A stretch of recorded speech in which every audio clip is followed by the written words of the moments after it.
Hi there, friends. Coming at you with another episode of the Pre-Ride Show here in Emporia. Get a chance to spend a few minutes with one of the members of the Dutch Mafia that has come over here and started to really dominate the cycling scene here in the United States. Ivar Slik, great to meet you, brother. How are you doing? Nice to meet you. Yeah, I'm doing well. The weather is nice. In the beginning of the week there was a lot of rain, but yesterday and today is good weather to train, and yeah, it's nice to be here. Big bike expo, and Yeah? all the town is running out for Unbound. So yeah, I'm pretty excited for tomorrow.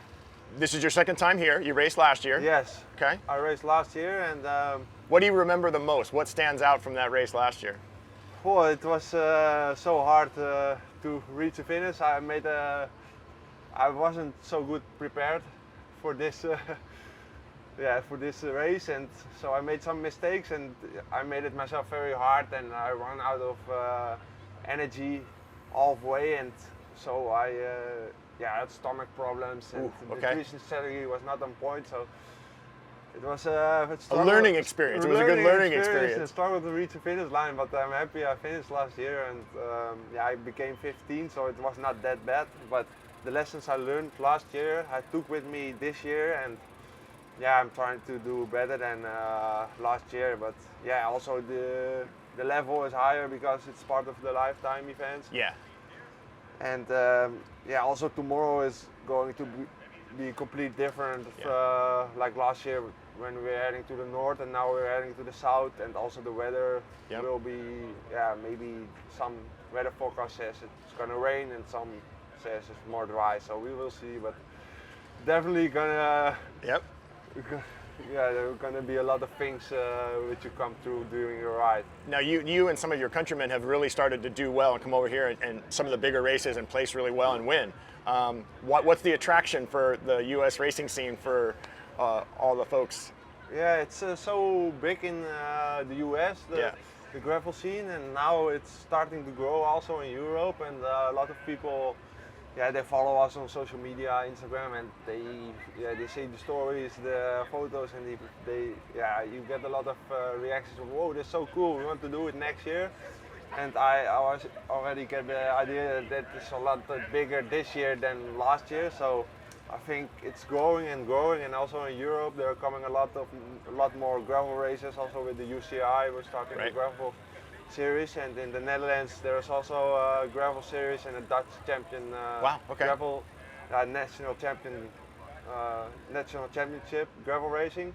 So yeah, it's starting to become bigger and bigger. What was your background growing up in the sport? Like, how did you come up through the sport? Mostly on road? Was it mountain bike or? I was when I was 15, 16, I began as a mountain biker, but then I switched to the road, and yeah, I rode for 10 years on continental and pro-continental level. Okay.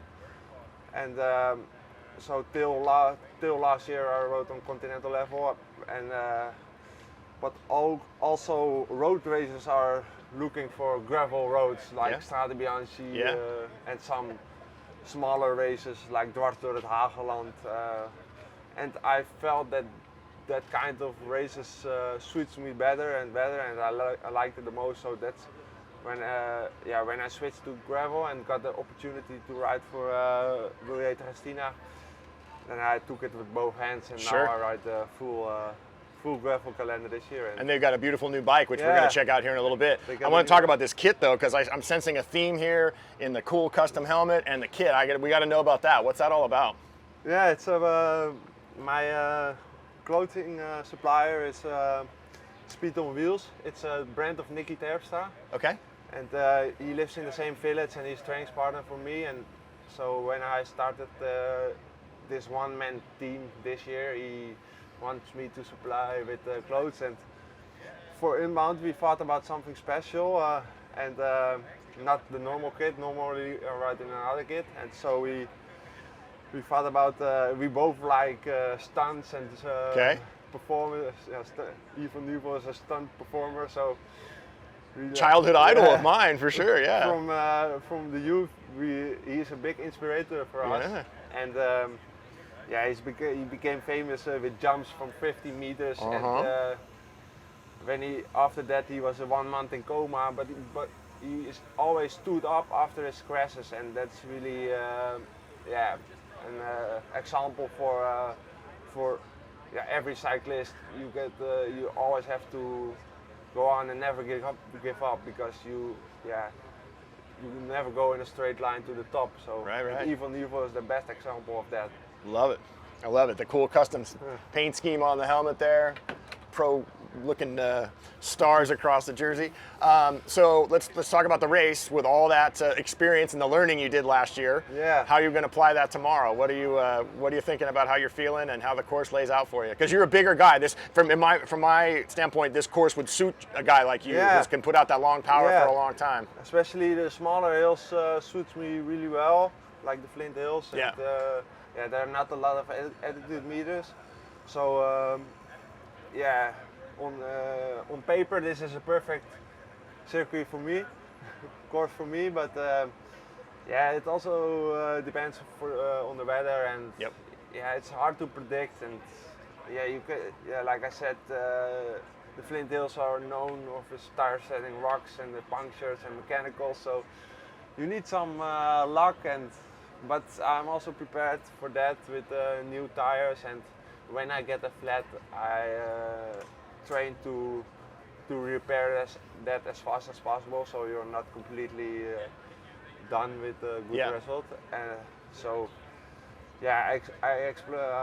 I think in the beginning a big group will stay together, but then after 25k you get the harder part, where the group will go smaller, like 30 riders, I guess, and then we go with 30 riders till the first checkpoint, and then the easier part comes when I am right. I didn't do a reckon ride yet, and after that also the kilometers you feel in your legs, then the real strong guys, and they stay in the front, and I hope I have a good day, and I can battle for the top 3, top 5, or for the win.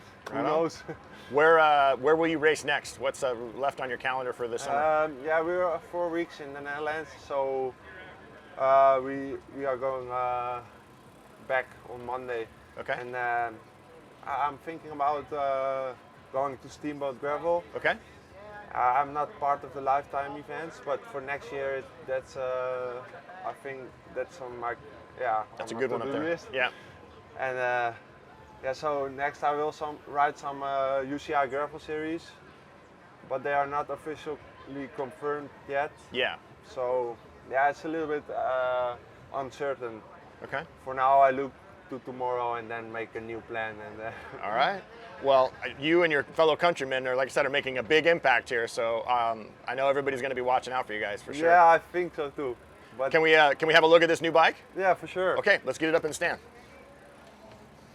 All right, we got Ivar's bike up here in the stand. This beautiful new Willier machine. This is a new model for them, a whole new entry into the gravel scene for them. This iconic brand that's been in cycling forever. Tell us about it. What do you like? Yeah, it's they launched it last year in September. It's called the Rave, Willier Rave SLR, and it's really a fast bike. It's almost as fast as a road bike. Okay. So it's really stiff, lightweight, also with all the stuff you need to bring tomorrow with the saddlebags and the frame back. What size frame do you run? I run large. Okay, so probably a 58, 60? Yeah, 58, 60. Around that 60, okay. Yeah, 58 I think, and it's Willier. I was there in February, and it was really cool to see the headquarters with the bikes of Pantani, Pataki, Simoni. It was so cool, and they're like a big family. Yeah. And so I'm really happy with their support, and the bike is crazy good. What's the tire choice and tire size? Tire choice is the new Schwalbe G1 RS. Okay. It's racing speed. They launched it yesterday. Okay. And I rode already with it in Tracker Gravel Girona. So I had the prototype, and it's really speedy, and they also more puncture resistant, they say, but we have to check tomorrow. Okay.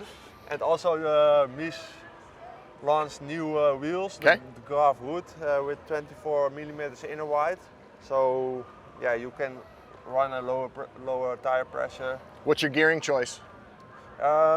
Yeah, I had a GRX, Shimano GRX, but they only had 46 in front, and I want bigger in front. So now I have a 50, Okay. 50 in front and 11 in the back. You're gonna just 50, mash this thing, aren't you? I like the speedy parts. I of the guess gravel so, and, yeah. Speaking of speedy, you got the aero bars out yes, front. yeah, there's a lot of discussion about that. Okay. But yeah, last year I rode without, and I'm not a big fan of aero bars.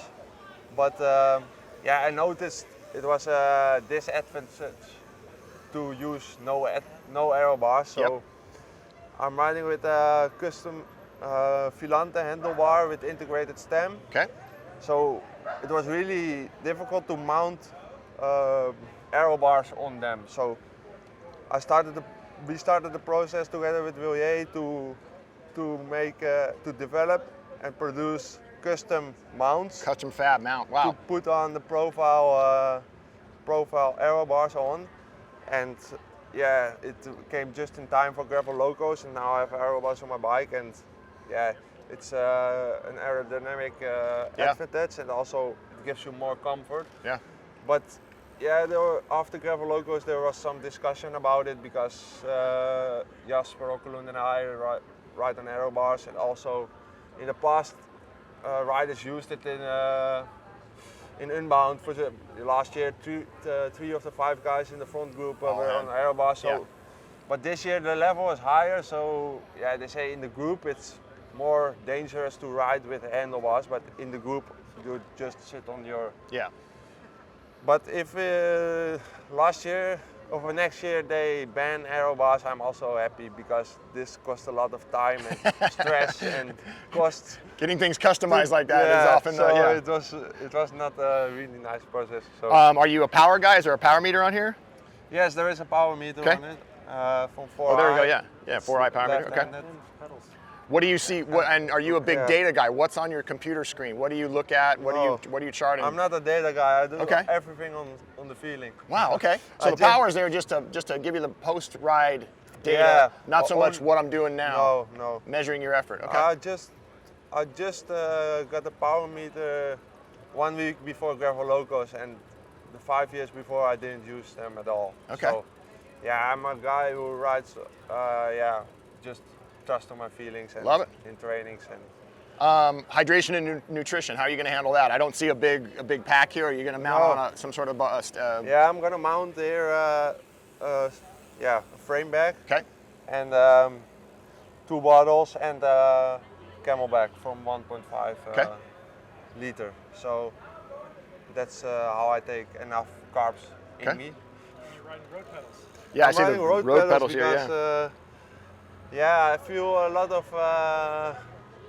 vibration on SPD SL mountain bike pedals, and I like. I think the power transmission is a lot better when I'm riding road pedals. Okay. So I hope it's not too dirty. When I have to walk tomorrow, I have a problem. Well, man, I think you're going to do just fine. We're Yeah. stoked that you're here. Thank you for showing off this beautiful machine for us, and best of luck tomorrow. Okay. Thank you guys. Thanks for looking into this episode of the Pre-Ride Show. Lots more to come. Make sure to follow us and subscribe so you get all the future notifications of the episodes that we drop while we're here. Thanks for looking in.